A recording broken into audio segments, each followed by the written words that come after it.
IPL இந்த வருட தொடரின் மேலும் 2 அணிகள் பிளே ஆஃப்ஸை தொட்டன. சன்ரைசர்ஸ் ஹைதராபாத் அணி சென்னை சூப்பர் கிங்ஸ் அணியினை வெற்றி பெற்றதன் மூலமாக பிளே ஆஃப்ஸுக்கு தெரிவு செய்யப்பட்டிருக்கின்றது.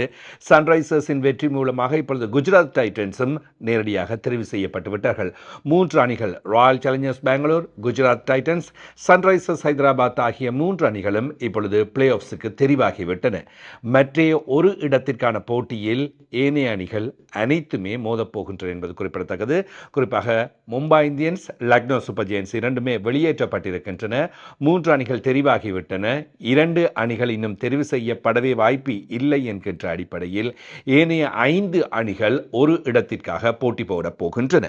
புள்ளிப்பட்டியலை நாங்கள் முழுமையாக தருவதற்கு முதலில் ஸ்கோர் விவரங்களை தந்து விடுகின்றோம். சென்னை சூப்பர் கிங்ஸ் அணி முதலில் துடுப்படுத்த ஆடி 7 விக்கெட்டுகளை இழந்து 180 ஓட்டங்களை பெற்றுக் கொண்டது. சஞ்சு சாம்சன் 13 பந்துகளில் 27 ஓட்டங்கள், ருத்ராஜ் கெய்க்வுட் 21 பந்துகளில் 15 ஓட்டங்கள், 8 பந்துகளில் உர்வில் பெட்ரில் 13 ஓட்டங்கள், கார்த்திக் சர்மா 19 பந்துகளில் 32 ஓட்டங்கள், டெவலட் பிரேவிஸ் 27 பந்துகளில் 44 ஓட்டங்கள், 23 பந்துகளில் 26 ஓட்டங்கள், சிவம் தூபே.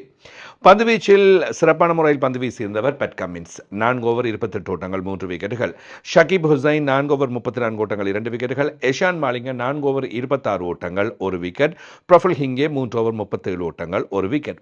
பதிலுக்கு துடுப்படுத்தாடிய சன்ரைசர்ஸ் ஹைதராபாத் அணியின் ஆரம்ப விக்கெட் டிராவிஸ் ஹெட் வேகமாகவே ஆட்டமிழந்தார். அபிஷேக் சர்மா 21 பந்துகளில் 26 ஓட்டங்களை பெற்றுக் கொடுத்திருந்தார். இஷான் கிஷன் அதிரடி நிகழ்த்தி இறுதி நேரத்தில் ஆட்டமிழந்தார். 47 பந்துகளில் அவர் 70 ஓட்டங்களை பெற்றுக் கொடுத்திருந்தார். ஹைன்ரிச் கிளாசன் 26 பந்துகளில் 47 ஓட்டங்களை நல்ல முறையில் பெற்றுக் கொடுத்தார். எனவே இஷான் கிஷன், ஹைன்ரிச் கிளாசன் ஆகியோருடைய இணைப்பாட்டம் மிக குறிப்பாக இந்த போட்டியில் வெற்றியினை பெறுவதற்கு காரணமாக அமைந்தது. 75 ஓட்டங்களை பகிர்ந்து கொண்டார்கள். இறுதி நேரத்தில் நிதிஷ்குமார் ரெட்டி 11 ஓட்டங்கள், ஷாலில் அரோ ஆட்டமிழக்காமல் 10 ஓட்டங்களை பெற்றுக் கொடுத்திருந்தார். ரவிச்சந்திரன் ஸ்மரன் 5 ஓட்டங்களை பெற்றுக் கொடுத்திருந்தார். பந்து வீச்சில் முகேஷ் சௌத்ரி 4 ஓவர் 36 ஓட்டங்கள் 2 விக்கெட்டுகள், அன்ஷுல் கம்போஜ், நூர் அகமது மற்றும் அகில் ஹுசைன் ஆகியோர் தலா ஒவ்வொரு விக்கெட்டுகளை கைப்பற்றிக் கொண்டார்கள். இப்பொழுது புள்ளிப்பட்டியலை பற்றி பார்ப்போமாக இருந்தால், இப்பொழுது தெரிவு செய்யப்பட்டிருக்கின்ற அணிகள் அடுத்த சுற்று வாய்ப்பினை நிச்சயமாக பெற்றுக்கொண்டிருக்கின்றன என்பது இங்கே முக்கியமானதாக அமையப் போகின்றது. ராயல் சேலஞ்சர்ஸ் பெங்களூர் ஏற்கனவே 18 புள்ளிகளை பெற்று முதலாவது இடத்தோடு தெரிவு செய்யப்பட்டு விட்டார்கள். குஜராத் டைட்டன்ஸ் 13 போட்டிகளில் 16 புள்ளிகள், சன்ரைசர்ஸ் 13 போட்டிகளில் 16 புள்ளிகள். இனி மீதமுள்ள அணிகளில் ராஜஸ்தான் ராயல்ஸ் அணி மாத்திரமே 16 புள்ளிகளை பெறக்கூடியது. எனவே அதன் அடிப்படையில் குஜராத் டைட்டன்ஸ், சன்ரைசர்ஸ் ஹைதராபாத் ஆகிய அணிகள் அடுத்த சுற்று வாய்ப்பினை பெற்றுவிட்டன.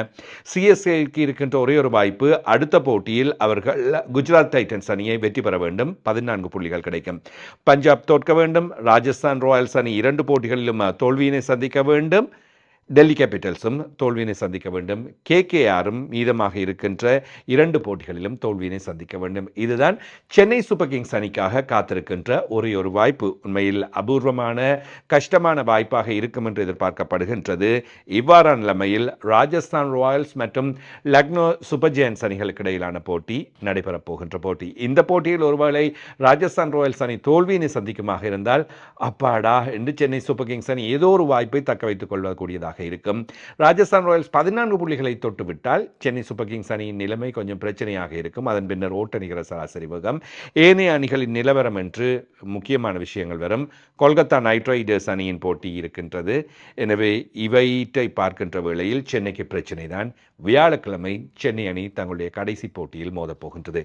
என்ன நடக்கப் போகின்றது? விறுவிறுப்பான கட்டம். ஒரு இடத்திற்காக 5 அணிகள் மோதப் போகின்றன. யார் அந்த 4வது அணி? பொறுத்திருந்து பார்க்கலாம்.